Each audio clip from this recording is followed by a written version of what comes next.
अंग्रेजों के द्वारा नेहरू को राजदंड दिया गया। यह राजदंड प्राचीन में चोल राजा को दिया जाता था। इस राजदंड को विधि पूर्वक पूजा की जाती थी। यह राजदंड एक राजतंत्र और ब्राह्मणवादी प्रतीक है, जिसके कारण नेहरू ने इसे इलाहाबाद में स्थापित करवा दिया था। अब नए संसद भवन में इस राजदंड को नरेंद्र मोदी स्पीकर के सीट के पास स्थापित करेंगे।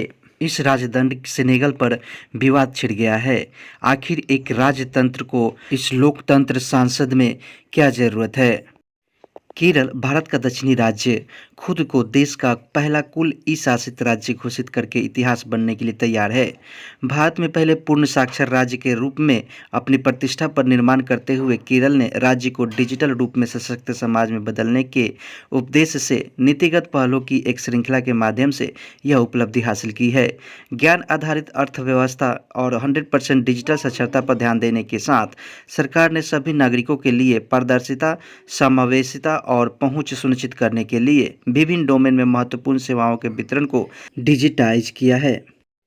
भारत और ऑस्ट्रेलिया के बीच मजबूत होते संबंधों को उजागर करने वाले एक महत्वपूर्ण विकास में दोनों देशों ने प्रवासन और गतिशीलता साझेदारी के साथ साथ एक ग्रीन हाइड्रोजन टास्क फोर्स की स्थापना पर महत्वपूर्ण समझौते पर हस्ताक्षर किए। सिडनी में भारतीय प्रधानमंत्री नरेंद्र मोदी और उनके ऑस्ट्रेलियाई समकक्ष एंथनी अल्बेनीज के बीच द्विपक्षीय बैठक के बाद समझौते ज्ञापन का आदान प्रदान किया गया।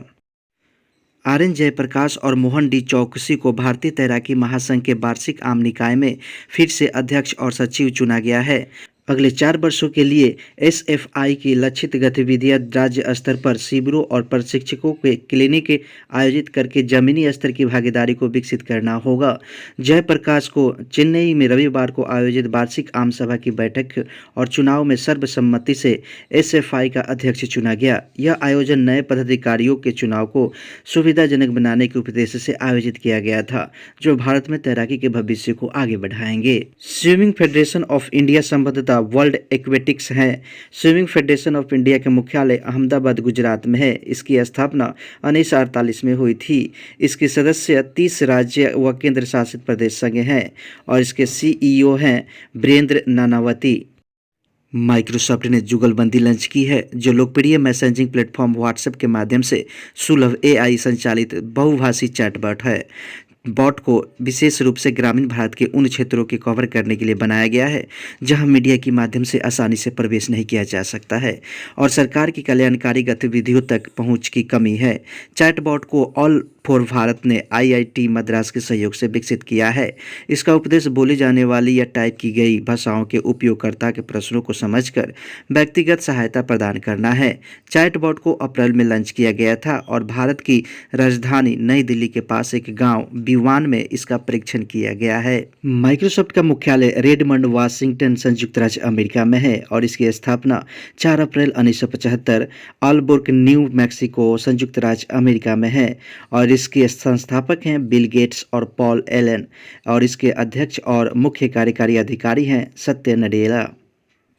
आईटी सेवा कंपनी प्रमुख इन्फोसिस ने पुखराज लॉन्च किया है, जो सेवाओं, समाधानों और प्लेटफॉर्मों का एक व्यापक सूट है जो जनरेटिव आर्टिफिशियल इंटेलिजेंस एआई प्रौद्योगिकियों की शक्ति का उपयोग करता है। पुखराज इन्फोसिस के अप्लाइड एआई फ्रेमवर्क पर बनाया गया है, जो एआई फर्स्ट कोड के विकास को सक्षम बनाता है, जो संज्ञानात्मक समाधान देने और मूल्य निर्माण में तेजी लाने के लिए व्यक्तियों और संगठनों की क्षमताओं को बढ़ाता है। जर्मनी में अंतर्राष्ट्रीय सुपर कंप्यूटिंग सम्मेलन ISC 2023 CDAC पुणे में स्थित all super computer, all research analytics and knowledge dissemination platform Airavat ने प्रतिष्ठित शीर्ष 500 वैश्विक सुपर कंप्यूटिंग सूची में 75वीं प्रभावशाली वैश्विक रैंकिंग हासिल की है। एंजेला रोडेल द्वारा अनुवादित जर्जी गोस्पोडिनो के मनोरम उपन्यास टाइम शिल्डर ने प्रतिष्ठित 2023 अंतर्राष्ट्रीय बुकर पुरस्कार प्राप्त किया है। यह उल्लेखनीय उपलब्धि पहली बार बल्गेरियाई उपन्यास को इस प्रसिद्ध साहित्यिक सम्मान से सम्मानित किया गया है। Garden reach ship builders and engineers GRSE limited Bharat में एक प्रमुख रक्षा शिपयार्ड ने कोलकाता में GRSE त्वरित नवाचार पोषण योजना 2023 नामक एक कार्यक्रम शुरू किया है। इस पहल का उद्देश्य स्टार्टअप्स द्वारा जहाज निर्माण में तकनीकी प्रगति के लिए अभिनव समाधान की पहचान करना और उन्हें बढ़ावा देना है। संयुक्त राष्ट्र ने 25 से 31 मई को गैर स्वशासी क्षेत्रों के लोगों के साथ एकजुटता के अंतर्राष्ट्रीय सप्ताह के रूप में नामित किया है। यह पर्यवेक्षण संयुक्त राष्ट्र महासभा द्वारा 6 दिसंबर 1999 को स्थापित किया गया था।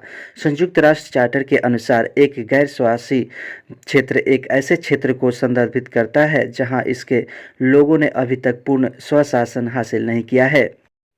विश्व थायराइड जागरूकता दिवस हर साल 25 मई को मनाया जाता है। यह दिन थायराइड से संबंधित विकारों, उनके लक्षणों, निदान और उपचार के विकल्पों के बारे में जागरूकता फैलाने के लिए समर्पित है। इस दिन सभी हितधारकों का उद्देश्य लोगों को एक स्वस्थ थायराइड ग्रंथि के बनाए रखने के महत्व और समग्र कल्याण पर थायराइड विकारों के प्रभाव के बारे में शिक्षित करना है। नेपाल के एक पूर्व गोरखा सैनिक हरिबुध मागर, जिन्होंने अपने दोनों पैर खो दिए हैं, उन्होंने कृमि पैरों का उपयोग करके माउंट एवरेस्ट पर सफलतापूर्वक चढ़ाई करके इतिहास रच दिया है। काठमांडू लौटने पर उन्होंने रिश्तेदारों और परिवारों के सदस्य से उनका गर्मजोशी से स्वागत किया। हवाई अड्डे पर एकत्रित भीड़ से बात करते हुए पूर्व नेपाली सैनिक ने आभार व्यक्त किया और स्वीकार किया कि यह उपलब्धि एक सामूहिक प्रयास का परिणाम है। कर्नाटक के मुख्यमंत्री सिद्धारमैया की सरकार में 24 और मंत्री होंगे जो शनिवार को शपथ लेंगे। दिल्ली में सिद्धारमैया, उनके deputy CM D K Shiv Kumar और पार्टी के केंद्रीय नेताओं के बीच हुई बैठक में नामों की अंतिम रूप दिया गया। मुख्यमंत्री शुक्रवार को राहुल गांधी से मुलाकात करेंगे। 20 मई को सिद्धारमैया मुख्यमंत्री और राज्य कांग्रेस अध्यक्ष डीके शिव कुमार ने उप मुख्यमंत्री के रूप में शपथ ली। कांग्रेस प्रमुख मल्लिकार्जुन खड़गे के बेटे प्रियांक खड़गे सहित 8 विधायकों ने भी मंत्री पद की शपथ ली। माध्यमिक शिक्षा बोर्ड राजस्थान द्वारा 25 मई 2023 को RBSE 12वीं कला का परिणाम 2023 घोषित किया है। छात्र rjdboard.rajasthan.gov.in वेबसाइट के माध्यम से अपने परिणाम देख सकते हैं। नई संसद भवन का उद्घाटन 28 मई को राष्ट्रपति द्रौपदी मुर्मू द्वारा कराने का निर्देश देने की मांग वाली जनहित याचिका पर सुप्रीम कोर्ट कल सुनवाई करेगा। जिले के अलग अलग थाना क्षेत्रों में पिछले 24 घंटे में चलाए गए विशेष अभियान में 55 लोगों को अलग अलग आपराधिक मामले में जेल भेजा गया। एसपी डॉक्टर गौरव मंगला ने बताया कि जिले में अपराधियों के खिलाफ विशेष धरपकड़ अभियान चलाया जा रहा है। अभियान में शराब के कारोबारों में शामिल 25 लोगों को भी गिरफ्तार करके जेल भेजा गया है, जबकि भारी मात्रा में शराब भी जब्त की गई है। सड़कों पर बिना कागजात 4 पहिया और 2 पहिया वाहन को लाने वाले के खिलाफ अभियान चलाकर 1,35,000 रुपये की वसूली भी की गई है। गिरफ्तार लोगों में वारंटी और शराब बेचने, गांजा बेचने वाले भी पकड़े गए हैं। सभी को न्यायिक हिरासत में भेजा गया है। पटना के दीघा थाना में ठगी का एक मामला दर्ज कराया गया, जिसमें बताया गया कि राहुल कुमार सिंह से उनके बेटे का क्लास 4 में दाखिला कराने के नाम पर एक युवक ने 65,000 रुपये ठग लिए। पटना के संत माइकल स्कूल में क्लास 4 में एडमिशन के नाम पर धोखाधड़ी के मामले सामने आया है। उम्र कैद की सजा काट रहे आनंद मोहन की रिहाई का रास्ता बिहार सरकार ने आसान बना दिया था। हालांकि उनकी रिहाई को सुप्रीम कोर्ट में चुनौती दी गई है। इसी के साथ उन पर फिर से जेल जाने का खतरा मंडराने लगा है। लोग तो यह कहने लगे हैं कि काश नीतीश पहले आरजेडी के साथ चले गए होते तो शहाबुद्दीन के जीवन की डोर जेल में ही नहीं टूटती।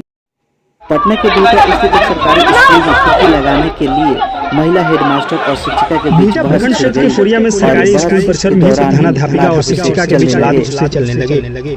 बता दें कि कांति कुमारी प्रधानाध्यापिका है, जबकि अनिता कुमारी उसी स्कूल में शिक्षिका के रूप में कार्यरत हैं। दरअसल दोनों के बीच स्कूल में खिड़की लगाने को लेकर बहस शुरू हुई। मामला इतना तूल पकड़ लिया कि शिक्षिका अनिता कुमारी एक दूसरी महिला के साथ प्रधानाध्यापिका कांति कुमारी की पटक कर लात, गुस्से और चप्पल से पिटाई करने लगी, जिसके बाद मौके पर मौजूद ग्रामीण दर्शक बनकर वीडियो बनाते रहे। Bureau report, Dainik Bhaskar.